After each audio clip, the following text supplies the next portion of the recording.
اوس توبه هغه کومه توبه ده په هغې باندې ځان پوهه کوي. یو ته ویل کېږي وقتي توبه. وقتي توبه د دغې توبې حیثیت، وقعت، مرتبه او منزلت د خدای په در کې دومره نشته. بېشک اثر یې شته، بېشک په هغې باندې انسان رب خوشحالوي، خو دومره وقعت یې نشته. د توبې وقتي یو توبه ده په دین اسلام کې چې هغه زما او ستا نه طلب ده، چې هغې ته ویل کېږي توبة نصوحه.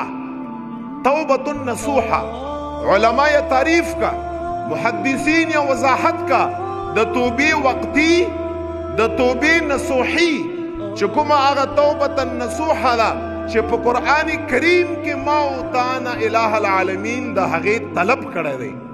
وقتی توبه، وقتی توبه دا ده. علما فرمایي انسان ګناه وکړه، د ګناه نه پس چې هغې کوم لذت او خوند دی ظاهري هغه ورته میلاو شي، د هغې نه پس رب نه توبه وباسي. داسې ووایي رب ته توبه وباسي، داسې ووایي چې رب دا ګناه مې وکړه ته ما ته معاف کړي. او بیا دا انسان دغه ګناه نه کوي نه کوي تر څو پورې چې د دغې ګناه موقع ورته نه میلاو. تر څو پورې چې د دغې ګناه موقع ورته نه میلاو دغه انسان دا ګناه نه کا. خو چې څنګه د دغې ګناه موقع ورته بیا میلاو شي، بیا ګناه وکړه، بیا په ګناه کې مبتلا شي، ګناه نه پس بیا ووایي چې خدای پاکه ما ته معافي وکړې، ما ګناه وکړه. بیا علما فرمایي چې دا انسان ګناه دغه ګناه نه کوي تر څو چې موقع ورته نه میلاو. چې موقع ورته میلاو شي بیا په دغې ګناه کې مبتلا شي، بیا توبه وباسي. دې ته ویل کېږي وقتي توبه. دا خو هر کرته به انسان ګناه کا بس توبه به وباسي، بیا بیا چې ګناه راشي که هر قسمه ګناهي بس ګناه ته به زړه ځکه ښه کوو چې د هغې نه پس توبه ده، بیا به توبه وباسو، بیا به ګناه کوو، بیا به توبه وباسو. دې ته وقتي توبه ویل کېږي. دا هغه توبة نصوحه دائمي توبه چې رب په در کې ډېر اوچت شان دی، دا هغه توبه نه ده. یو دا توبة نصوحه چې په قرآن کریم کې پارا نمبر 28 سورت تحریم کې رب کائنات زما او تا نه غوښتې ده چې توبه وباسې، وقتي توبه مو وباسه، ځکه چې ګناه مو کني یرته خو ځان نه د نیک جوړ کړی، او چې د ګناه مقدر ته میلاو شي بیا ځان په ګناه کې مبتلا کړي. دا هم څه توبه ده؟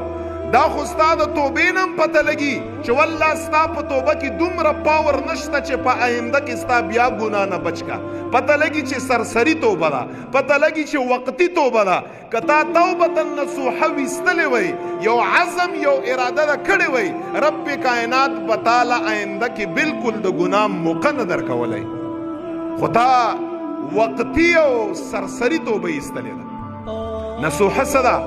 علما فرمایي چې کله چې یو انسان په ګناه کې مبتلا شي نعوذ بالله، او انسان ګناه وکړه او د هغې نه پس فورنلی که هغه صغیره ده که هغه کبیره ده، که په کبیرو کې اکبر الکبایر ده، د کبیرو کبیره ګناه ده، حتی آن چې انسان شرک وکړه چې رب فرمایي ان الشرک لظلم عظیم.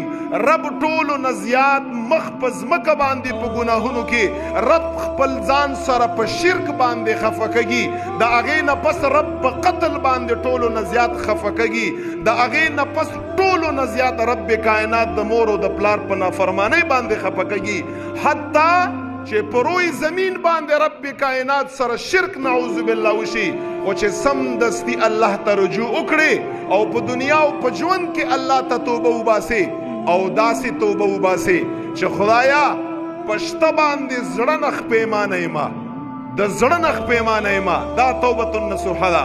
او خدای پاکه که په آینده ژوند کې ما ته څو قرتې د دغې ګناه موقع میلاو شي، ربه زه ستا ګواه کوم په دې خبره باندې، ستا په فضل او ستا په توفیق باندې ربه زه به دغې ګناه په طرف باندې بالکل توجه نه ګرځوم.